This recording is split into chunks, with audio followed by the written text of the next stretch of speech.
Hello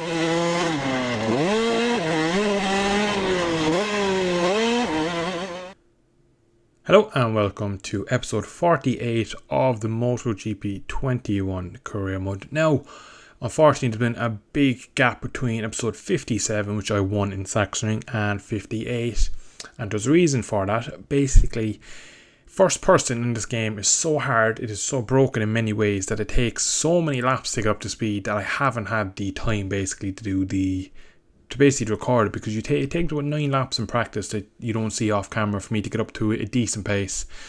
And while I was doing the VR46 career mode, that was so much easier. I got on 25 minutes and it was recorded. It took me maybe 10 minutes to edit it, and I'd leave it export, go away, do something else, come back, bang it up onto YouTube, make my thumbnail. I'd have the whole video done in about an hour, whereas it'll take me nearly an hour just to record this, because it's so hard to basically record and get up to speed, because I don't play first person. It's not very good on this game, and there's a lot of issues with it. So I've decided to make the executive decision to play the rest of this game in third person, so chase cam some people call it, but basically I can't continue first person for the simple reason that it's just too time consuming, and unfortunately I won't be able to play this game as much when I'm moving away. As I made a channel update video, a lot of you will know that I'll be moving away soon to college, and I just won't have that amount of time every evening to play this. Now that the VR46 career mode is done, I did want to continue this, but I've tried recording this and it just took me so long to get up to speed in first person that it just became too much of a hassle, and I just didn't want to play it. I lost interest in the series and stuff, so the best case scenario for me was to play it in third person, carry on, and I've enjoyed a lot more. But anyway, that is enough of me explaining what's going on. We're going to jump into it here, and I'm actually going to make a massive revelation to you in a bit about the bike you see on screen, something you won't know, and I didn't know until I recorded this episode in third person. But starting off, we are on a qualifying lap. We're fortunately in Q1, and that's part of it. The bike is damn slow. I did not realise how bad this bike was.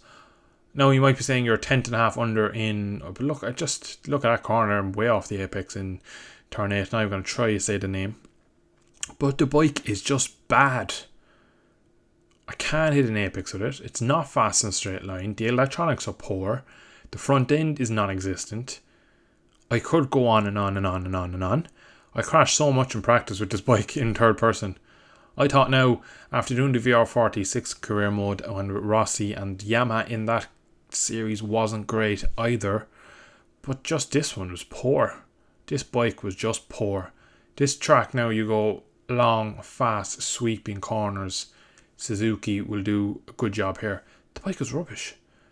Now, thankfully, we're up to the line here and it's a decent lap, but it was only P6 in the session. That's Q1, so we're qualified 16th in third person. I was very shocked how bad the bike was. For the longest time, I thought it was me in first person, that I was a bit average in first person, and I accepted that because I was like, well, look, I've never played first persons this year, and I was already winning races on 120%, so I was like, yeah, I'm probably doing as good as I can hope for. But no, the bike is just terrible. But nonetheless, I've decided that it'll be a lot more of an enjoyable series for me and you watching, the viewer, to see it in third person. But anyway, I'm going to shut up about that. We're into the race now, qualified 16. We get a decent start, and my Suzuki GSX-RR skips its way into turn 1. We almost have contact with Jorge Martin, and we are just looking now to understand this bike in this race. We've 9 laps ahead of us. We're not really in the contention for the podium or the race to win. If we can get a top 10, I'd be pretty happy, but it's just to understand how the bike handles, because I just need time on this bike, because I don't play Suzuki in any other mode, and this Suzuki isn't the Suzuki you'd find in any other mode, just because there's so little done to it, and it's just, I didn't realise how bad it was, and I keep stressing that. It's just, I'm actually a bit more proud of myself that I managed to win, like Catalunya, where I absolutely dominated and led from the front, qualified on pole, and I did all in first person. I feel quite good. That was some serious bit of riding for me now that I look back at it. And Alex Marquez decides to send his Honda up my inside and roughs me up, but we're going to just give him a nudge there, just force him away, it puts him on the curb. He can't get the power down, but they're going 2 abreast, 2 by 2 as they go through the fast turn 11. We come in now to the back section of track. What a piece of track this is. Flat out at a MotoGP bike, up through the gears and then flick it over. And you go back into third gear here for the penultimate Ramshook corner. Then you come down into the chicane. We have a look, but the braking on this bike is one of the aspects as well as poor. The rear tyre just touches the green on change direction and gives us our first track limits warning at the end of lap 1. But we're up behind now the factory Suzuki of Johan Mir, the current world champion. And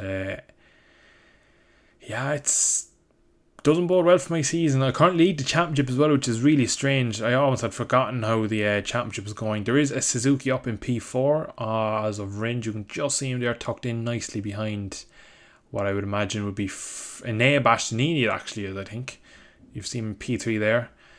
But fast forward now to lap 3. We're actually just about to get the move done on Mir. We get a good drive out of there. He comes across. It's actually contact, but he gets forced onto the curb, gets a bit of a tank slapper, has to roll out of it. And up now to P11. Next up is Danilo Petrucci on his KTM. We have a look in here, but he just kind of parks and he just takes a bit of a defensive line. Again, we look into turn 8, but nothing doing there. We weren't able to get the move done. Not close enough to him at all. But we should have it into the following left-hander, De Bolt, turn 9. But unfortunately, we run it wide again. Front end on the Suzuki is one of its weakest weak points. And once again, we leave him back through. Now we're going to have to try and force a move because you can see up ahead is Fabio Quartararo. Then there's Rossi and a few other of the top 10. And they just seem to be making a break. And I don't believe my pace is that good. We kind of get stuck into turn 13 there. We hit a bit of a roadblock, a KTM roadblock. And that leaves Mir through because we get all tangled up in that. Now you might notice, well, there's no game audio. Once again, my recording acted up. Lost all the audio. So unfortunately you only have my lovely voice to listen to for the race. 31.5, almost pretty much close enough to what Bagnaia is doing in the lead. But once again, Petrucci holds around the outside, but we have the inside for turn 2. And into turn 3 we pretty much have it done. So now we have 2 Yamahas, an Aprilia and then a Ducati in front of us before the top 4. So I really think this bike is terrible and I'm not really happy about it because there's so much work to do. We skip forward to lap 5. We've managed to pass Elate on the acceleration out of the hairpin. I think he was on a soft rear because he was losing a lot of time. You can see just there on the white banded rear tyre, he was on the soft, so he was losing a lot out of corner. As you can see once again there, we just pull away so much. Up next now is Valentino, so we're going to have to be very careful with Valentino at this track. And Elate Espargaro must be having serious issues because the bike's just gone so hot in there and he's hit me twice and that time he's binned it unfortunately. So bad end to a bad decision going on a soft rear around here. I went double mediums as I pretty much do everywhere. But unfortunately we get a second track limits warning there. But yeah, he just ran into the back of me. I reckon he had issues getting a stop with the soft rear. It's probably skating on entry and he just pushed him in a bit too deep.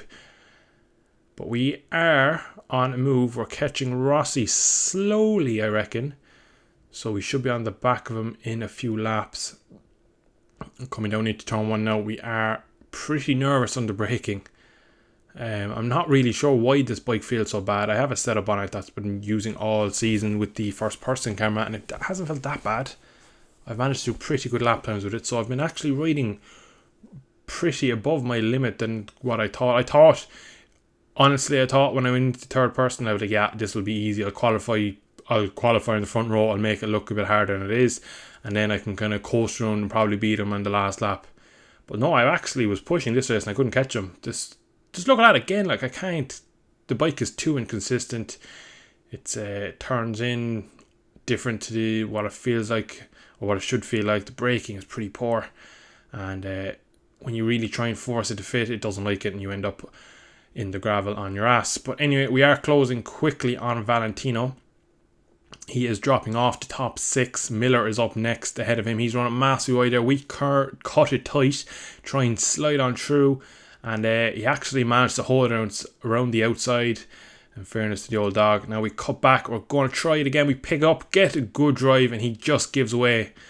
42-year-old man there, making sure there wasn't a big helicopter accident. But we get Ramshook all wrong, and that he's left him alongside me, but we just force him out again on the brake. So we're making big work of passing the doctor, but we have finally got that move done. Now we have a nice chunk of time, a second and a half up to Miller, 31.7, so we're in the 31s pretty consistently, but not going to be race winning pace as of right now. We've absolutely shredded the right side of our front and rear tyre.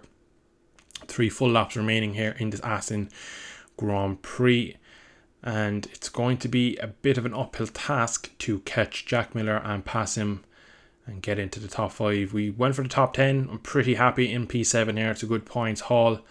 The second man in the championship is Quartararo. We've already passed him, so it's good for our championship.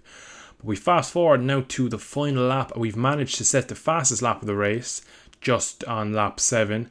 Then we almost matched at lap 8, and now we're on the back of them on the final lap. So I reckon maybe we could get P5 off of Zarco. It looks like Miller is struggling as well, really wide through there. We turn underneath him, small bit of contact, and that is P6 for the taking. Now we have a little bit of fuel left over, and we're going to burn it and see can we get him into the final sector. We come now, and we actually slide up inside, small bit of contact up next to the markers. We're probably not going to get close enough, but that looks to be P5 coming into this final lap. We've 2 track limits warnings left, so we need to be careful as well, because we'd lose a lot of positions with a 3-second penalty. But into the penultimate corner, Markets gets all over the inside curb. We're gaining a lot in this last sector, we're giving it our all. We make so much time into the last corner, but we actually get a track limits warning, so we just take P5 out of the chicane, up to the line we come, and a pretty decent result overall for what is a pretty average motorbike, I'm afraid. So someone robbed their fastest lap. Jack Miller jumps up to P2 in the championship, Fabio goes down to 3rd, and we are P5 in the teams. We still lead by 15 points in the constructors, which is good, and P2 for Rizal in Moto 3, P6 for Hernandez, a pretty decent haul of points for the two of them in my Moto 3 team. But I am going to leave it there for today's episode 58. We're getting nearly 60 episodes into this, and it'll probably be 65, 70 before we finish it for this season. But anyway, I'm going to leave there. Hope you have enjoyed today's episode. If you have, drop a like down below, subscribe for more, and I shall see you in the next one for more. Thanks for watching. Bye bye.